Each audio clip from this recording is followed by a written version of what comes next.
तो बच्चों, पिछले वीडियोस में हम जान चुके हैं अम्ल, क्षारक एवं लवणों के बारे में आधारभूत जानकारी व सूचकों के बारे में कि किस प्रकार से हम अम्ल व क्षारकों को विभिन्न सूचकों के माध्यम से पहचान सकते हैं।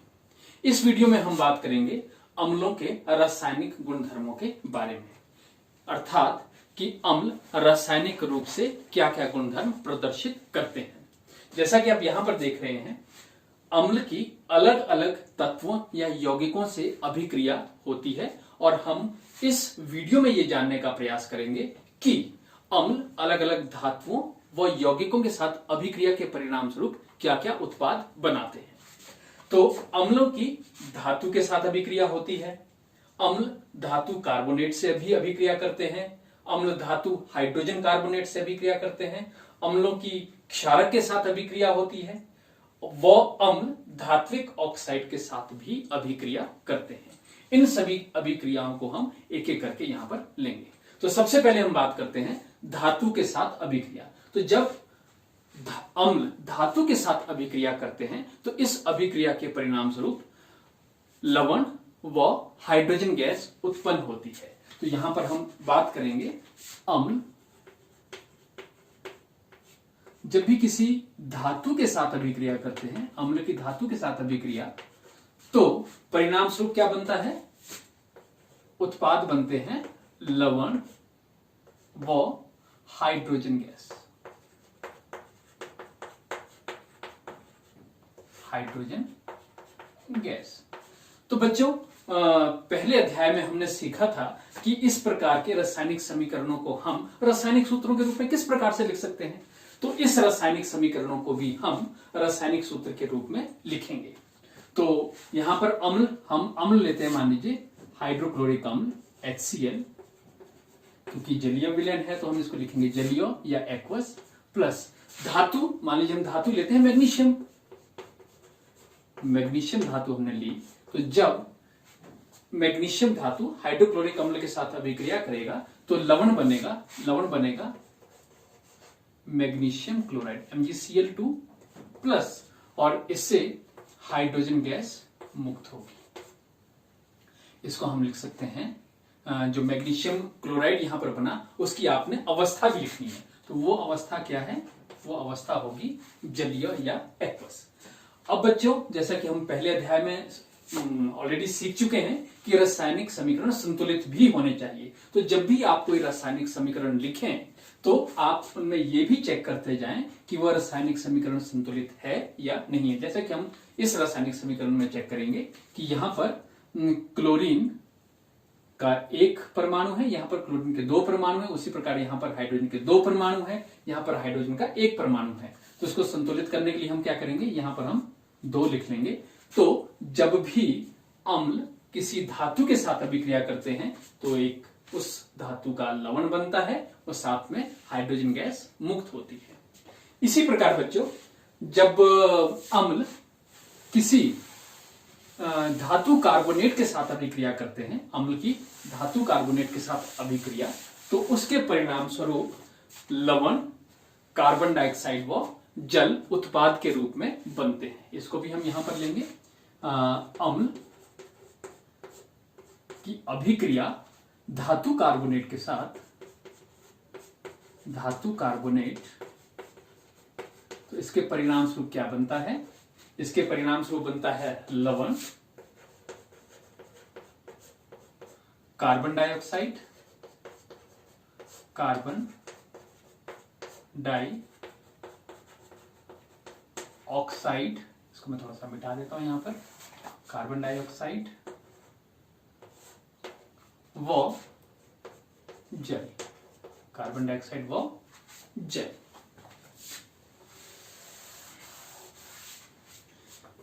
इसको भी हम रासायनिक सूत्रों के रूप में लिखने का प्रयास करेंगे। इसको लिखेंगे तो हमारे पास है HCl प्लस, जब हम धातु कार्बोनेट की बात कर रहे हैं तो यहां पर हम धातु कार्बोनेट, हम रासायनिक अभिक्रियाएं या यौगिक वही लेंगे जो कि आपकी पाठ्य पुस्तक में दिए गए हैं। तो यहां पर हम धातु कार्बोनेट लेते हैं, सोडियम कार्बोनेट Na2 CO3। ये है सोडियम, इसमें धातु है सोडियम और कार्बोनेट आयन है, तो इसलिए हम इसको बोलते हैं sodium carbonate. Sodium carbonate solid, और ये क्या बनाता है, लवण। तो यहां पर जो लवण बनेगा, लवण होगा सोडियम क्लोराइड प्लस, साथ में हमने क्या बात की थी, कार्बन डाइऑक्साइड बनता है, तो हम लिखेंगे CO2 प्लस, साथ में क्या बनेगा, जल, तो हम लिखेंगे H2O। तो बच्चों यहां पर आपको अवस्थाएं भी लिखनी है, तो जब हम सोडियम क्लोराइड की बात कर रहे हैं तो यहां पर ये होगा aqueous, very good. Carbon dioxide को हम लिखेंगे G या गैस, और जल को हम लिखेंगे L या लिक्विड। तो यहां पर भी आप चेक कर सकते हैं कि यह रासायनिक समीकरण संतुलित है या नहीं है, तो उसको संतुलित हम कर देते हैं। ये रासायनिक समीकरण संतुलित हो गया। और इसी प्रकार जब अम्ल धातु हाइड्रोजन कार्बोनेट के साथ अभिक्रिया करते हैं तो उसके परिणाम स्वरूप भी लवण, कार्बन डाइऑक्साइड व जल बनते हैं। अम्ल जब धातु हाइड्रोजन कार्बोनेट के साथ अभिक्रिया करते हैं तो परिणाम स्वरूप वो क्या बनाते हैं, परिणाम स्वरूप जो उत्पाद बनते हैं वो बनते हैं लवण plus carbon dioxide, carbon dioxide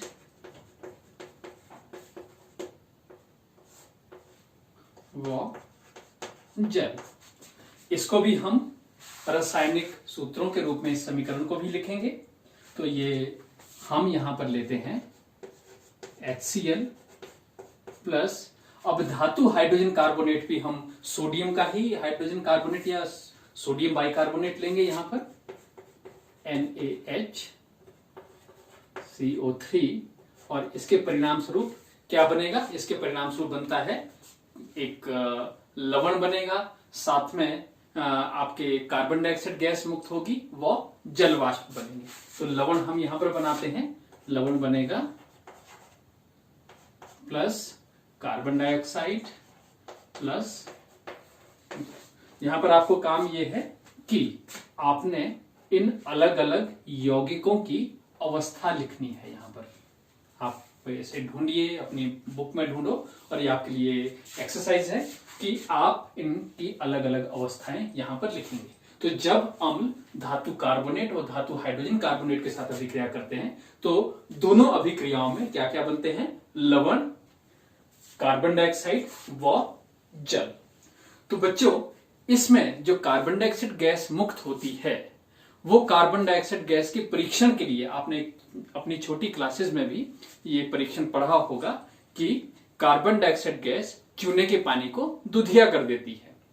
तो उसी को हम रासायनिक रूप से यहां पर समझने का प्रयास करेंगे।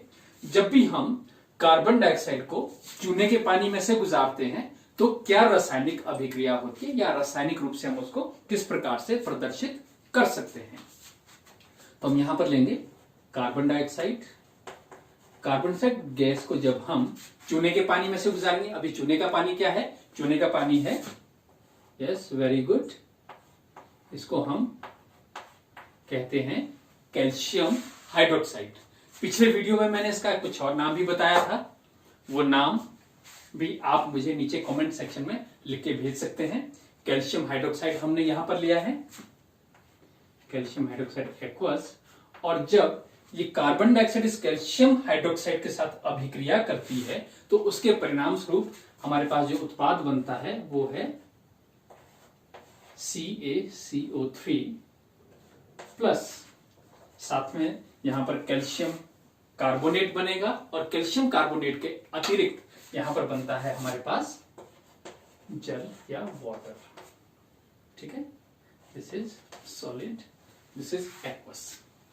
तो जो ये कैल्शियम कार्बोनेट यहां पर बनता है, इस कैल्शियम कार्बोनेट का जो रंग है वो सफेद होता है। तो इसी के कारण जो विलयन है, विलयन का रंग कैसा हो जाता है, विलयन का रंग दुधिया सफेद हो जाता है। लेकिन जब हम इस विलयन में से लगातार कार्बन डाइऑक्साइड गैस गुजारते जाएंगे और कार्बन डाइऑक्साइड गैस अधिक मात्रा में इसमें से गुजरेगी, तो कुछ समय के पश्चात विलयन का ये दुधिया रंग विलुप्त हो जाता है और विलयन लगभग रंगहीन हो जाता है। तो जब हम अधिक मात्रा में, पहले हमने कैल्शियम और हाइड्रोक्साइड से कार्बन डाइऑक्साइड गुजारी थी, और जब कार्बन डाइऑक्साइड को हम बहुत अधिक देर तक इसमें से गुजारते रहते हैं तो क्या रासायनिक अभिक्रिया होती है? Calcium carbonate plus, test tube के अंदर ये दो यौगिक ऑलरेडी प्रेजेंट हैं, हम उसमें कार्बन डाइऑक्साइड और एक्स्ट्रा कार्बन डाइऑक्साइड गुजार रहे हैं, तो उसके परिणाम स्वरूप जो यौगिक बनता है उसको हम बोलते हैं कैल्शियम बाइकार्बोनेट कह सकते हैं, या कैल्शियम हाइड्रोजन कार्बोनेट उसको हम कह सकते हैं।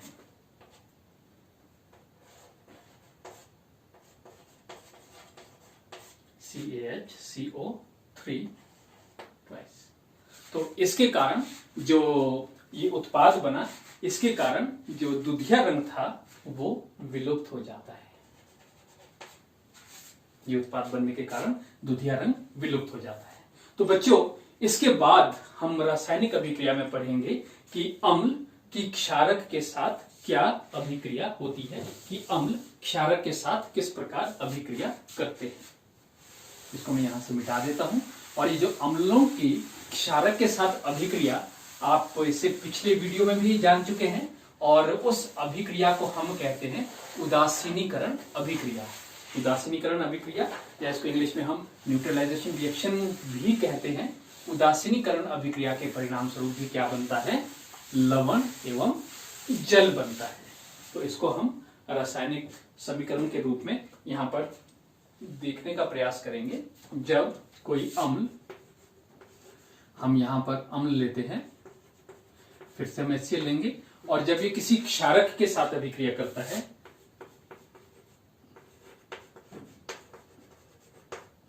तो परिणाम स्वरूप क्या बनता है? लवण एवं जल। ये लवण क्या है? Sodium chloride plus H2O। Sodium chloride plus जल इसमें, इसके परिणाम स्वरूप बनता है। तो यहां पर हम इसकी अवस्था भी लिखेंगे।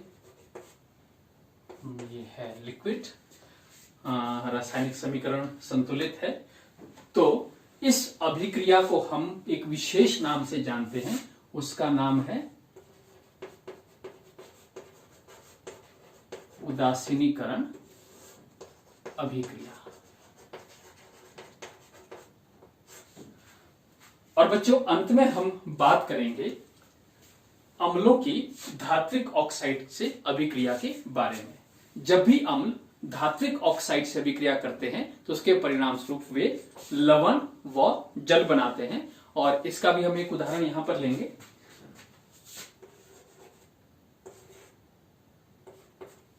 CuO, इसको हम बोलते हैं कॉपर ऑक्साइड या क्यूप्रिक ऑक्साइड, हम इसको बोल सकते हैं। और जब ये क्यूप्रिक ऑक्साइड अभिक्रिया करता है अम्ल के साथ HCl, तो इसके परिणाम स्वरूप क्या बनता है? एक लवण बनाता है। और कौन सा लवण बनाएगा? क्यूप्रिक क्लोराइड, CuCl2 प्लस, और साथ में क्या बनता है? जल।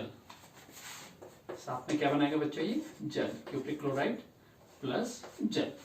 तो हमने ये जाना कि अम्ल अलग अलग तत्वों या यौगिकों के साथ अभिक्रिया करके क्या क्या उत्पाद बनाते हैं। इसको मैं जल्दी से आपको इसकी समरी बता देता हूं कि जब भी अम्ल धातु के साथ अभिक्रिया करते हैं तो लवण व हाइड्रोजन गैस बनाते हैं।